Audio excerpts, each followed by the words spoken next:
What's going on, guys? So we are out here at eTrailer's corporate headquarters in Wentzville, Missouri, right outside of St. Louis. We have this Jayco Eagle travel trailer, and it has been equipped with something very, very special. So the hitch that is currently in place is the new Morryde Goosetech fifth wheel to gooseneck connection. We have the B&W ball in the bed, and I have not had an opportunity to really do much with this product other than really see it. I helped launch it when we were at the Hershey show, and I haven't had a chance to really experience what it's like towing with it. So that's what we're gonna do today. And the cool thing is the truck that we're in actually has accelerometers on it. So we'll be able to kind of see or feel what this is like. And about 2.5 hours ago, I had an opportunity of also doing something very similar with the new B&W fifth wheel to gooseneck connection. So you need to go back and check that video out as well. That was a really, really awesome video. It was a two-part video, one where we introduced the product and two where we actually took it for a towing evaluation. And now I'm gonna hop into this truck and we're gonna do the same thing with the Morryde Goosetech towing this Jayco Eagle travel trailer. So this is gonna be really fun. Hang tight, I'll be right back.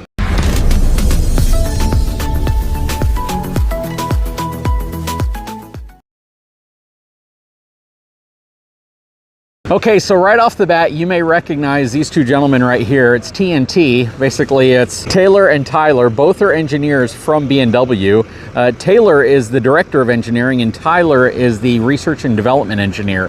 And when they brought their product out here, we saw that, you know, we have access to all of these other products, and they said, you know what, maybe we can evaluate some of these other products as well. This is the cool thing about this industry. None of them bash each other. None of them say, hey, our product is 1,000 times better than the other one. None of them say that their product is junk. They all realize that they have really smart engineers working for all of these companies. They're all trying to kind of aggressively produce a very functional product that accomplishes things, but in some cases they do things differently. And the Morryde product certainly handles energy and motion differently, and the folks over at B&W were really interested to see exactly what that was like. Now, what's really interesting about that comment is, believe it or not, I've actually had folks from all the companies reach out to me and ask me to specifically do a competitive kind of review of all the different products and how they perform, and they want honest feedback on it. So this is a really cool opportunity, and I want to see also how the folks over at B&W feel about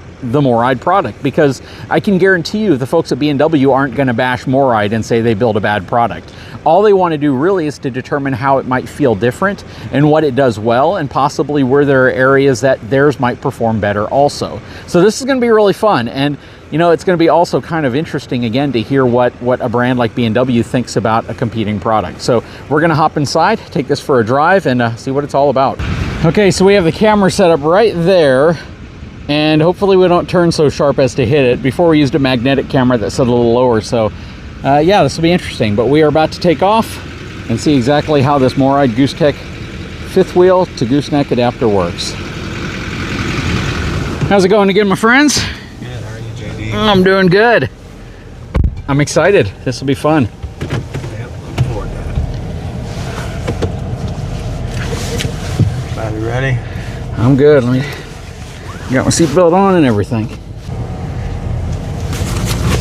You know, I was explaining before I hopped in that it's interesting how a lot of people might automatically assume that one brand may want another brand's product to just fail or to be terrible, but it's not like that in this industry. There's a lot of respect for the engineering that goes into all these products, and a lot of times it's just pure curiosity, like how did they deal with the type of energy that you have to deal with, and how did they do it differently. All right.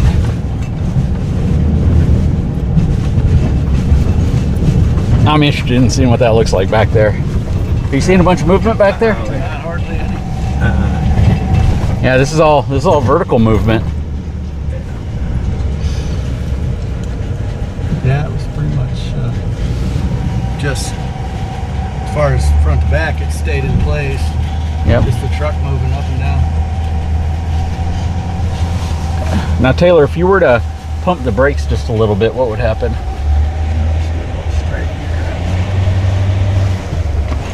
Oh yeah, then see about an inch and a half. Yeah. That longitudinal movement, it's absorbing that real well. But as far as the up and down stuff, it's doing pretty good. yeah. There's a huge difference in trailer weight here too. Yeah, this one's about 2/3 the weight of the other trailer, right? Yeah, that's what I would say. Yeah. So Taylor, when you think of how energy is being handled by a truck and a trailer when you're pulling it like this, fifth wheel specifically, and you go over, let's just say, I guess I'm trying to think of the different types of scenarios that might come into play with all the different types of hitches that are out there. I'd say most of the hitches, including yours, so when I say hitches, I'm referring specifically fifth wheel to gooseneck conversions. Most of them are going to primarily deal with vertical movement, right?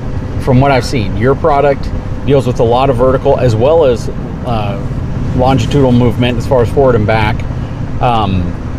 But then when you look at like the CURT product, it's pretty much vertical movement. You look at the B&W, or sorry, the Gen Y product, it's also very vertical movement, probably more vertical movement focused than any of them. And then when you look at the Morryde, there's a huge difference. It's all pretty much forward and back. Right? It doesn't mean that it's not absorbing some vertical load or some energy coming down on it, but it definitely isn't going to move as much or respond the same way as hitches primarily focused on up or forward and back, up and down at the same time. Yeah, what we've learned through the testing that we've done is the majority of the damage is vertical. Yeah. Yep. A lot of it's going over expansion joints, going over a lot of those rough interstate highways where it's just constant hammering up and down, up and down, up and down.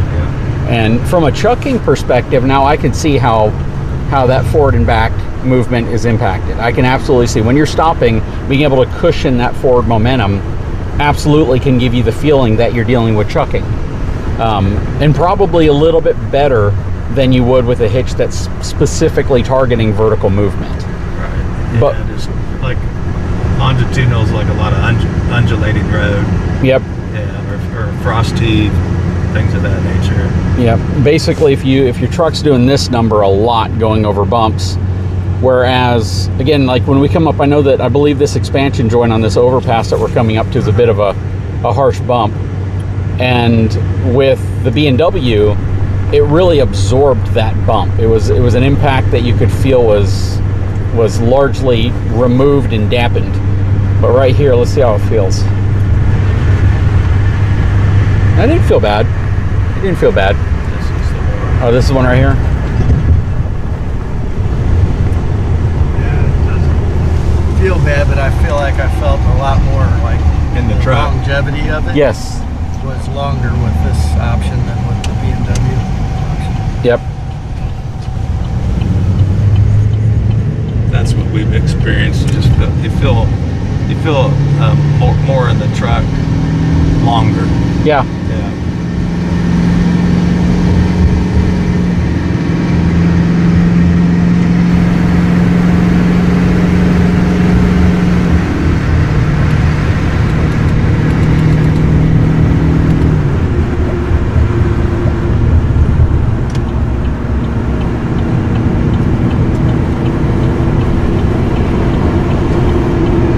Yeah, you can feel that more. It doesn't level out as quickly.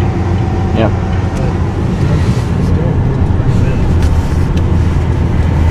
To me, it definitely it feels as if it is damping that movement, but you can't really. It's hard to define exactly where you're feeling it though. Like for instance, when we were entering the highway right here, you could feel the truck kind of bouncing a bit, but you could also feel a little bit of that push and pull from it. And again, like traffic like this where it's stop and go, this is where I think the Morryde product shines.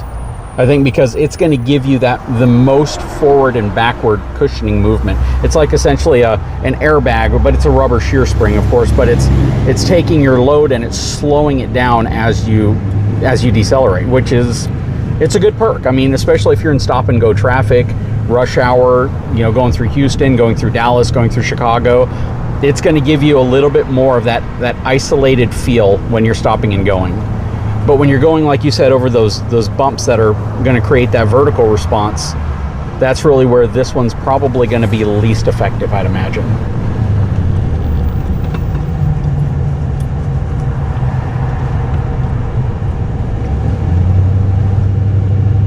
Now, Bob, you've been out. You were out on the last test drive with the B&W, right? Yeah. And Bob works for eTrailer. So Yes. Bob, and you test a lot of products as well. Yeah, done a lot with just about everything that goes through our shop, you know. So airbags, weight distribution, all the pin boxes and everything. So these two options are both good to me. From what I'm feeling right now, if I had to make a decision today, it'd probably be the B&W, because of the fact that I feel like when you have the motion hit the truck, it actually stops faster. Yeah. And that's what, like, even with weight distribution, if you have that porpoising between the truck and the trailer, that's what gets really uncomfortable on a long ride. It does, and it starts exacerbating itself the longer it continues. It's almost like a wave. What's kind of interesting though, if I did have to make a comparison between what I felt with the B&W, I would probably say the closest thing from a towing perspective I felt would be, you know, at first I thought it would be the Reese Goosebox. At first that was kind of my feeling, but honestly the Reese Goosebox always had, it always felt like the airbag was creating more of a springboard effect to me versus a damping effect.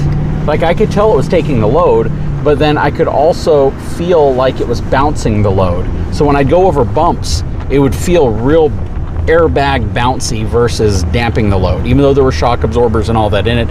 And that was probably the biggest challenge I had, to the point to where some people actually said it felt like chucking, which with a ball assembly, you should never feel chucking because it's a ball and socket. Now, at first, again, I thought it would be the Reese Goosebox, but I'm going to be honest with you, from what I feel, I would probably say it's very close to the Gen Y. The Gen Y and the B&W feel very similar, but what I noticed about the B&W that I liked a little better was when I was sitting in the back, I liked the movement a little better. I felt like there was more responsive movement, almost like an airbag, and I think that's partially because it's polyurethane bushings and cushions versus rubber torsion arms. Then rubber and foam react differently. And I think that's what it is. I think the progressive nature that you naturally get with a sumo spring is going to inherently give you more of that progressive feel than a torsion bar that's inside of rubber bands. But I'd have to say that it's a more similar feeling than it is to this. This definitely feels different than both the B&W and the Gen Y product.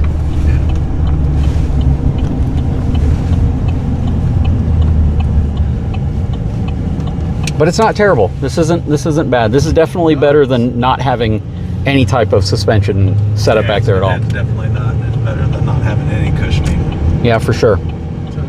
JD, do you have airbags on your truck? I don't. I had airbags on my last truck. The reason I asked about the airbags was with the Goosebox, what you were talking about earlier, is sometimes if you have airbags on the truck and the Goosebox, you run into a really tough situation. Like with back when I had the worst one I ever dealt with was 5th Airborne, and with the bag in it, you know, on the trailer, and then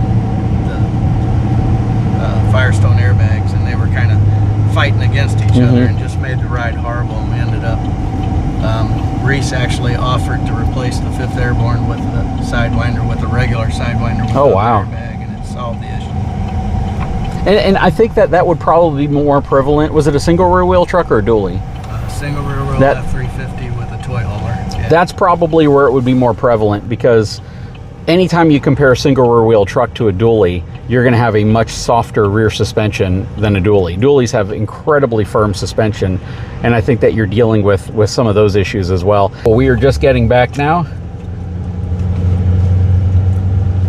and I can tell you it wasn't a bad experience. This was not a bad towing experience. If I were to purchase the Morryde product, the Goosetech, I would come away with feeling like I probably got what I paid for. That it works, it does what it's supposed to do, and it does absolutely make the ride smoother than not having any type of upgraded suspension pin box at all.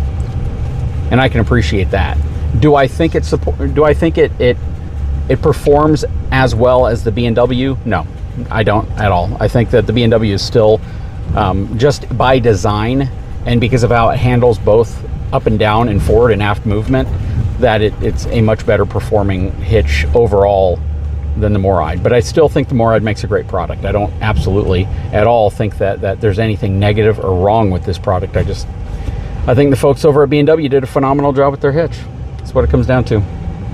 Anyways, we are gonna wrap this up, get unhitched, and get on to the next project. Guys, I sure hope you enjoyed the video. If you haven't had a chance, please take a moment, subscribe to the channel, give me a thumbs up, and we'll talk to you again really soon.